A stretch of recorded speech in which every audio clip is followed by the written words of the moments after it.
Chapter 6 of Creepy Tales by Edgar Allan Poe. The Cask of Amontillado. The 1,000 injuries of Fortunato I had borne as best I could, but when he ventured upon insult, I vowed revenge. You, who so well know the nature of my soul, will not suppose, however, that I gave utterance to a threat. At length I would be revenged. This was a point definitively settled, but the very definitiveness with which it was resolved precluded the idea of risk. I must not only punish, but punish with impunity. A wrong is unredressed when retribution overtakes its redresser. It is equally unredressed when the avenger fails to make himself felt as such to him who has done the wrong. It must be understood that neither by word nor deed had I given Fortunato cause to doubt my goodwill. I continued, as was my wont, to smile in his face, and he did not perceive that my smile now was at the thought of his immolation. He had a weak point, this Fortunato, although in other regards he was a man to be respected, and even feared. He prided himself on his connoisseurship in wine. Few Italians have the true virtuoso spirit. For the most part, their enthusiasm is adopted to suit the time and opportunity, to practice imposture upon the British and Austrian millionaires. In painting and gemmery, Fortunato, like his countrymen, was a quack, but in the matter of old wines he was sincere. In this respect I did not differ from him materially. I was skilful in the Italian vintages myself, and bought largely whenever I could. It was about dusk, one evening during the supreme madness of the Carnival season, that I encountered my friend. He accosted me with excessive warmth, for he had been drinking much. The man wore motley.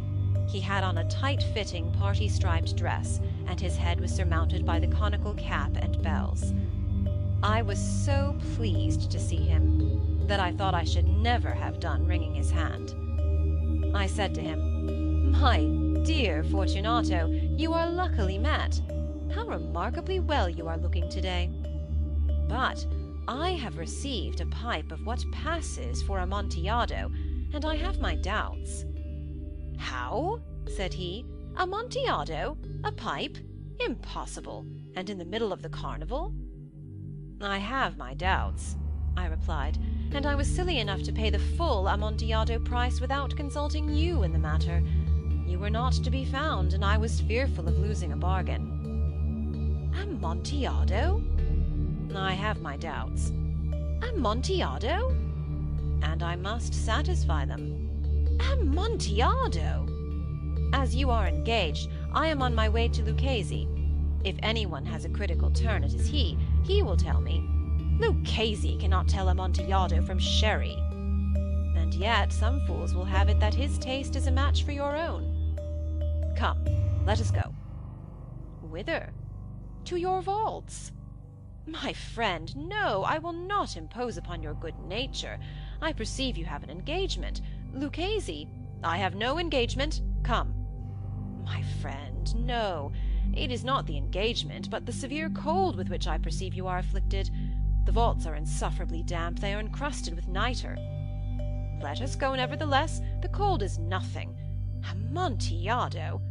You have been imposed upon. And as for Lucchese, he cannot distinguish sherry from Amontillado." Thus speaking, Fortunato possessed himself of my arm. Putting on a mask of black silk, and drawing a roquelaire closely about my person, I suffered him to hurry me to my palazzo. There were no attendants at home. They had absconded to make merry in honor of the time. I had told them that I should not return until the morning, and had given them explicit orders not to stir from the house. These orders were sufficient, I well knew, to ensure their immediate disappearance, one and all, as soon as my back was turned.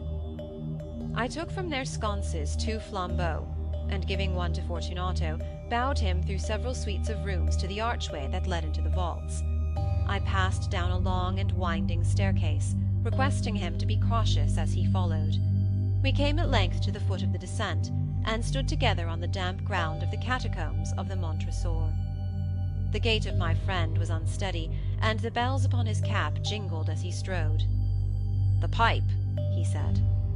"It is farther on," said I. "But observe the white webwork which gleams from these cavern walls."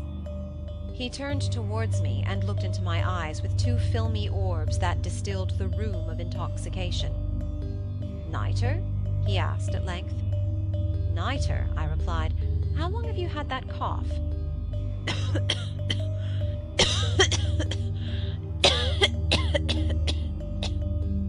My poor friend found it impossible to reply for many minutes.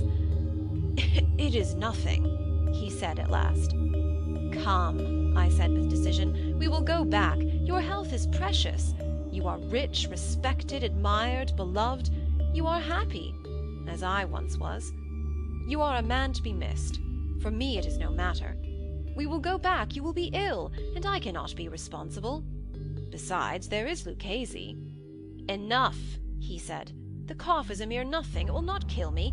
I shall not die of a cough." "True, true," I replied, "and indeed I had no intention of alarming you unnecessarily, but you should use all proper caution. A draught of this Medoc will defend us from the damps."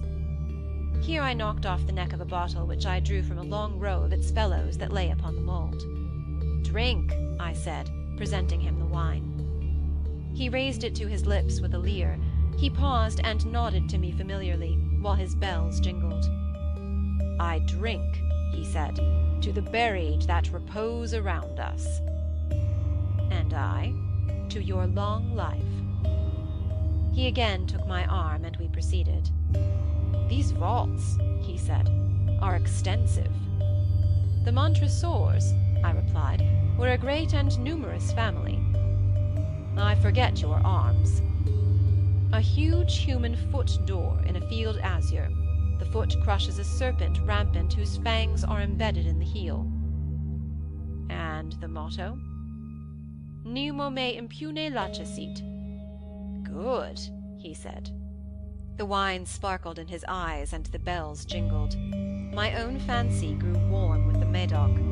We had passed through walls of piled bones, with casks and puncheons intermingling, into the inmost recesses of the catacombs.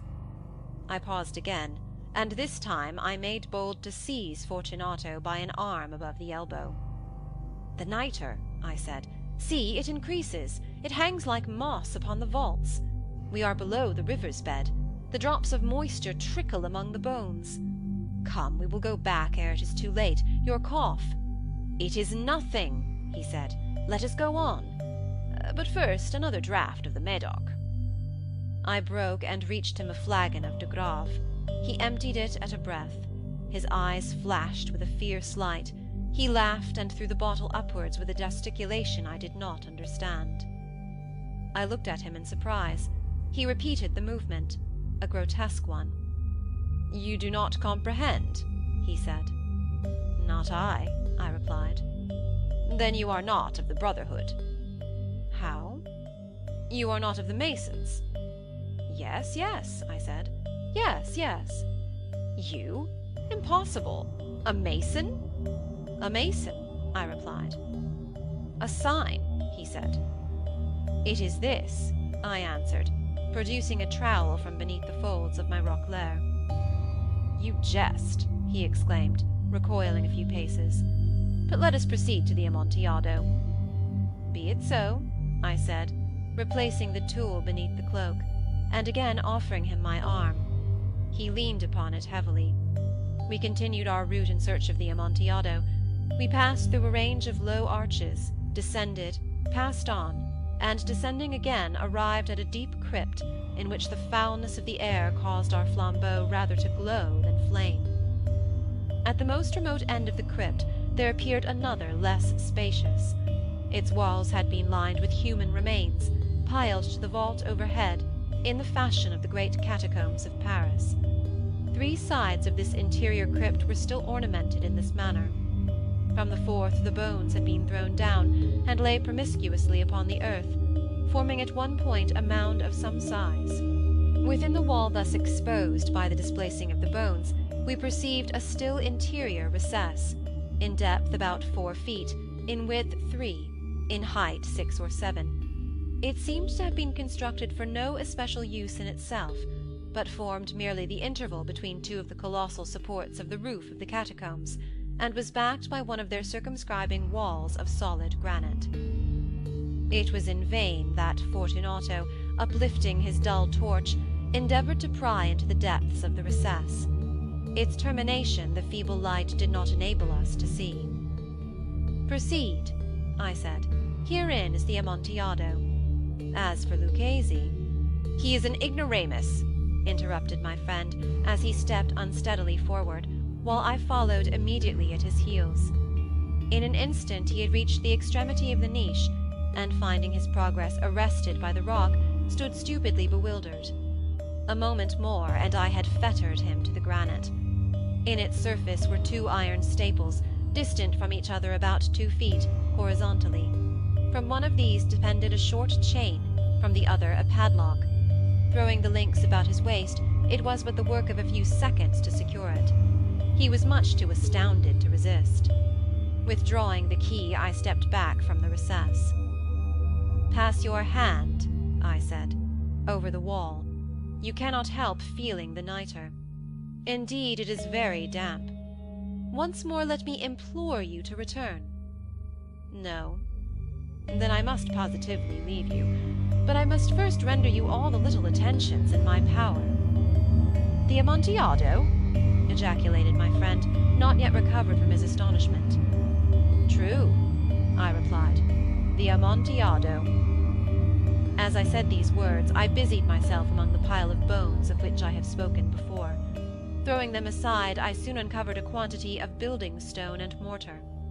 With these materials, and with the aid of my trowel, I began vigorously to wall up the entrance of the niche. I had scarcely laid the first tier of my masonry, when I discovered that the intoxication of Fortunato had in a great measure worn off. The earliest indication I had of this was a low moaning cry from the depth of the recess. It was not the cry of a drunken man. There was then a long and obstinate silence. I laid the second tier, and the third, and the fourth, and then I heard the furious vibrations of the chain. The noise lasted for several minutes, during which, that I might hearken to it with the more satisfaction, I ceased my labours and sat down upon the bones. When at last the clanking subsided, I resumed the trowel, and finished without interruption the 5th, the 6th, and the 7th tier. The wall was now nearly upon a level with my breast. I again paused, and holding the flambeau over the mason-work, threw a few feeble rays upon the figure within.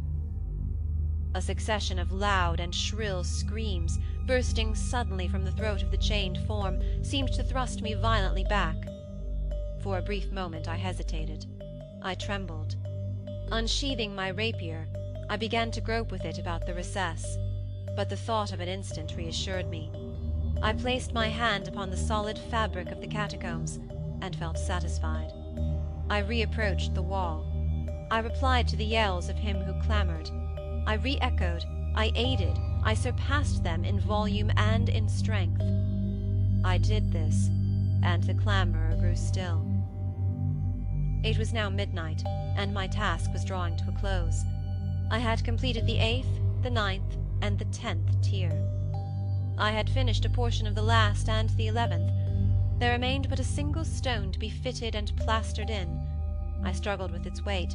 I placed it partially in its destined position. But now there came from out the niche a low laugh that erected the hairs upon my head. It was succeeded by a sad voice, which I had difficulty in recognizing as that of the noble Fortunato. The voice said, "A very good joke indeed.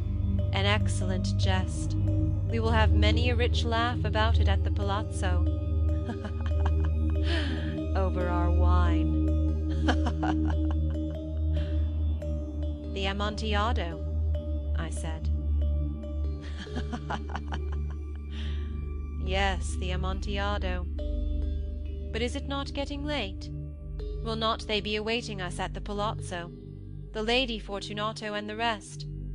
Let us be gone." "Yes," I said, "let us be gone." For For the love of God, Montresor!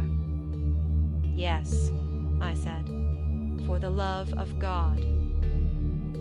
But to these words I hearkened in vain for a reply. I grew impatient. I called aloud, Fortunato! No answer. I called again, Fortunato! No answer still. I thrust a torch through the remaining aperture and let it fall within. There came forth in return only a jingling of the bells. My heart grew sick, on account of the dampness of the catacombs. I hastened to make an end of my labor. I forced the last stone into its position. I plastered it up. Against the new masonry I re-erected the old rampart of bones. For the half of a century, no mortal has disturbed them. In pace requiescat. End of the Cask of Amontillado.